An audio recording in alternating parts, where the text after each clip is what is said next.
The Protectors of the Wood podcast. Everything is at stake. The destruction of our planet is becoming real life. This podcast tells the story of misfit teenagers struggling to band together and help our world through this crisis. Episode 2, The Face in the Mirror. Phoebe begins her first day back in Middletown and finds herself surrounded by questions with no answers.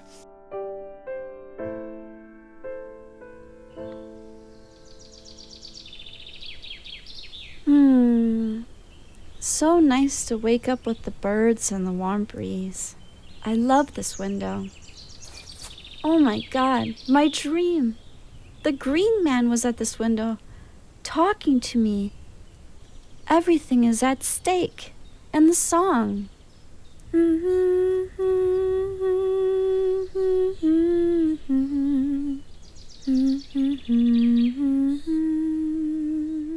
Then tell me there's a chance for us. Let me hear you say that we can find a bridge to cross. There must be a way. This window has a view. It's almost as good as my window in the loft over the toy store. The same forest. The same cliffs beyond the river. It's my window on the world. I feel so much better today. Now, what will I say to Penny after being so short with her last night? I need her so badly, but she tries to act like Mom. This older sister routine is hard to put up with. I love her, but I just can't take a lecture on how I'm messing up my life. I know I've made a mess of things. No need to rub my face in it. And I feel like I'm living in Penny's house, even though Mom bought it when she moved out of the toy store. But I think Penny said Mom and Dad are living in the greenhouse at the garden center now. I could barely listen. My head hurt so bad. But is that true? Are they really living there? Let's see. When was the last time I spoke with them? Does Penny even give them my messages? My life is just a bunch of question marks. Like these paintings my mother left behind in this room. The mysterious valley she's been painting her whole life. And the burning village I've never seen before. And what's going on with my dreamstone necklace? It actually lit up last night, just before the thunder and the dream. This is for you, the green man said. Everything is at stake. It's got to mean something. But what? I'm making a promise. I'm going to find out, starting now. No more moping. Here we go. Phoebe rose and emptied both jam-packed garbage bags out onto the floor. All clothes. Here we go. I hope Penny has a washing machine. Now, that Northern State women's soccer t-shirt looks good enough for today. Yesterday's jeans look good, and that good luck pair of indoor soccer shoes. The knee brace? No, it's a pain. And I'm not doing much today, just walking to town. I want a job at the toy store. Nothing will keep me away. Phoebe walked to the bathroom and washed her face with cold water.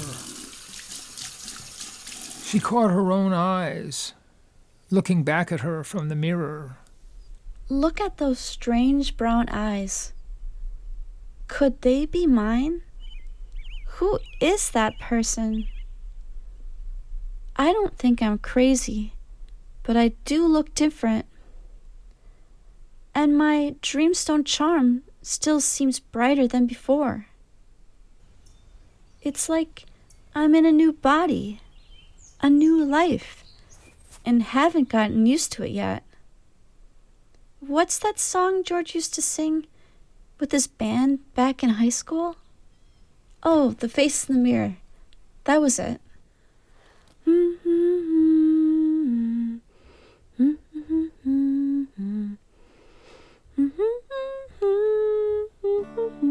Face in the mirror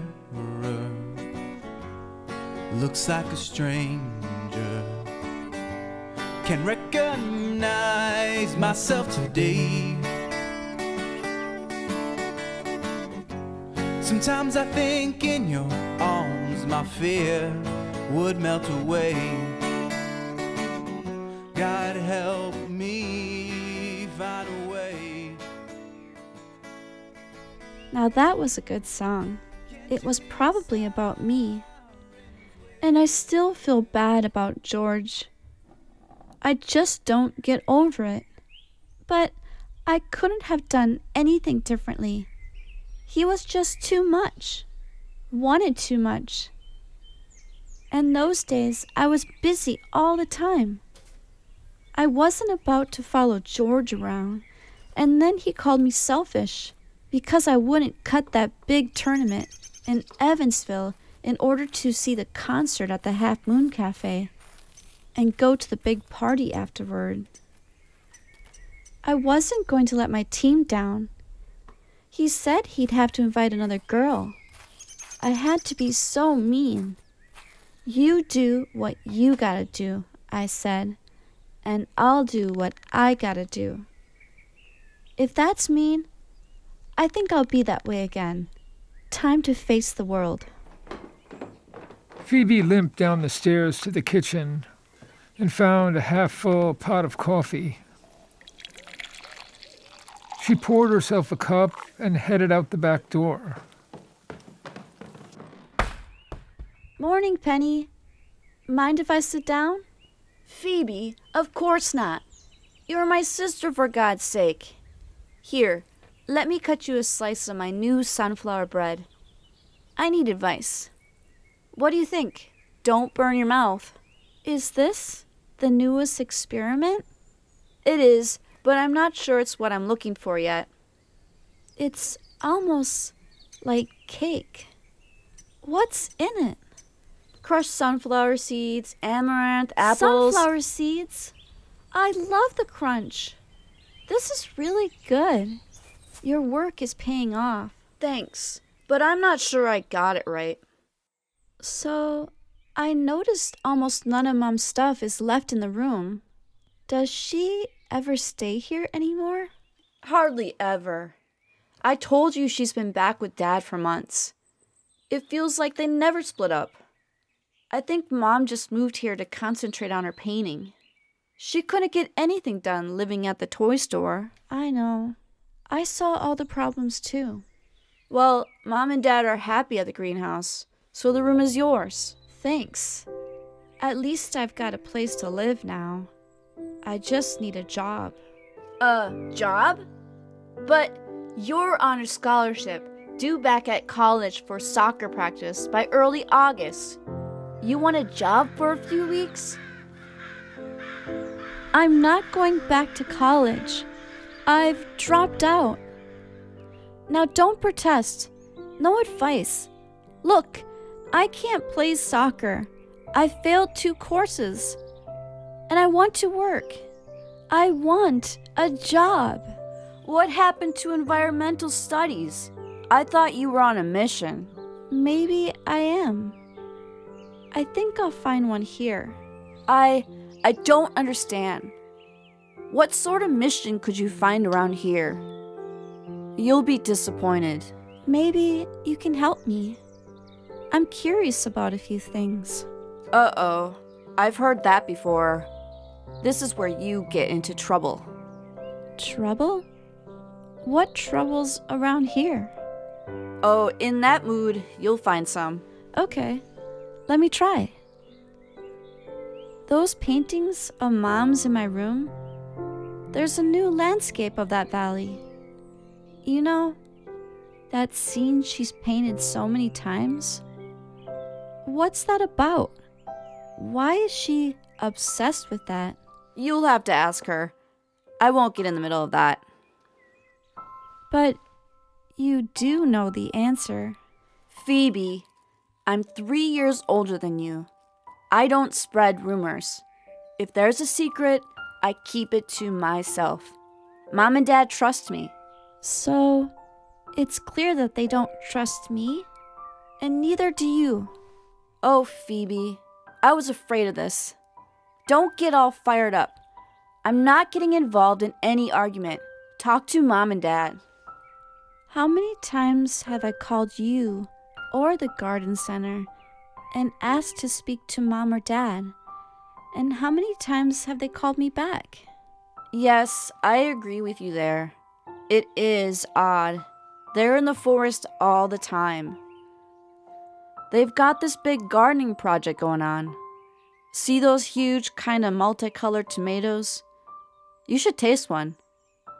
They're selling all of these vegetables at Sammy's coffee shop now. And I sell my bread and muffins there. They grow this stuff in the forest? Well, all right. I'll trust you with the secret. Yes, they do raise some of the vegetables in the forest. Chi-Chi delivers them. Him and Dad are close. They're always practicing archery, and Mom paints. She's got a show coming up in September, and whatever you do, don't mention growing food in the forest. Thanks. It helps to know, but it's kind of weird. There are a few changes around here that might be hard to get used to. And some of them are, well, sensitive. Like your Dreamstone charm. Keep it tucked under your shirt. Penny's words set off alarm bells in Phoebe's mind. Her thoughts were racing. Did she really just say that? Then it's not just in my mind. There's really a secret here. Something I should know. Come to think of it, the mystery goes back to childhood. Wow, Penny, that's really interesting. Why is it sensitive? I want to know. I really need to know. Why does anyone care? Phoebe, don't go digging all this up on your first day back. I'm saying this for your own good. Keep your charm out of sight. People are looking everywhere for Dreamstone. There are all these strange rumors, and please take my word for it, you don't want to get involved in this. What about your charm? Are you wearing it? Of course. Right here, see? The same as always. Penny flashed the blue gemstone on her necklace at Phoebe for a second or two and tucked it back under her shirt. Penny, this really is sensitive to me. I never told you, but I had a bad experience. It was a long time ago. A man frightened me. I guess I was scared and embarrassed about it, and I might not have told anyone. I was just 10 years old, maybe 12, walking on the sidewalk near the toy store. A strange man, tall and thin in a fancy dark suit, with his deep voice. Oh, I can still remember. I can still hear his voice. Excuse me, young lady. That's a beautiful charm you have there. May I ask where it came from? What? My charm? Yes, your charm. Where did you get it? That charm. It's none of your business. Who do you think you are? Listen to me, young lady. I'm going to find out. Do you hear me? I want answers, and I'm going to get them. Penny stared in surprise, and then moved around the table and took Phoebe's hand. Phoebe, you're trembling. What is it? Your hand is so cold. Here, let me give you a hug. I've never seen you like this. There, it's okay. I'm with you. That sounds like Geraldine. No mention of the Dreamstone. We'll talk about it later. Are you all right? Yeah, I'm all right. Don't worry.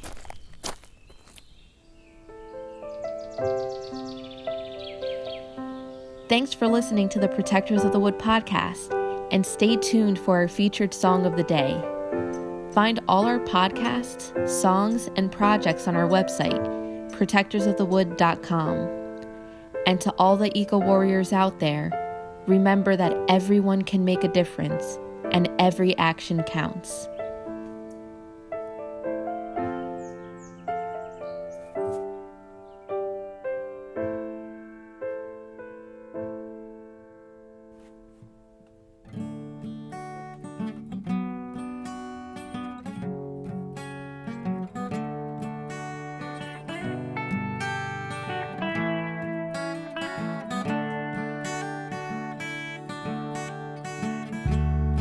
Face in the mirror looks like a stranger. Can recognize myself today. Sometimes I think in your arms my fear would melt away. God help me find a way. Go eastward, I can go westward, and never find someone like you. I've seen you disappear down a lonesome track. Each time I see you coming back. Hear the sirens wail. Can't you feel the ocean roll? I need your hand in the darkest night. I need your voice in my soul.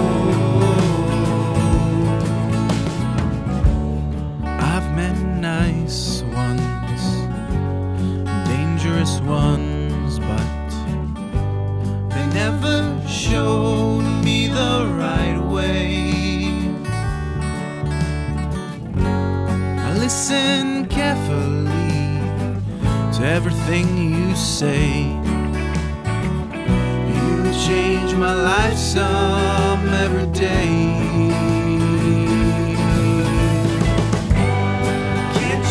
Sirens wail. Can't you feel the ocean roll?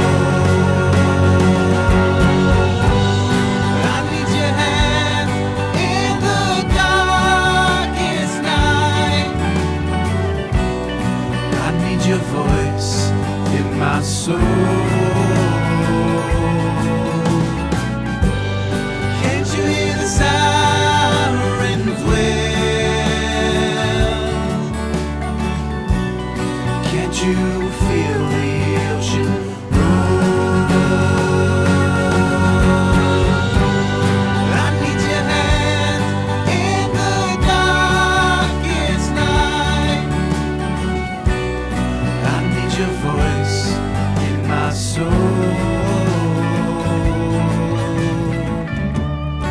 face in the mirror looks like a stranger.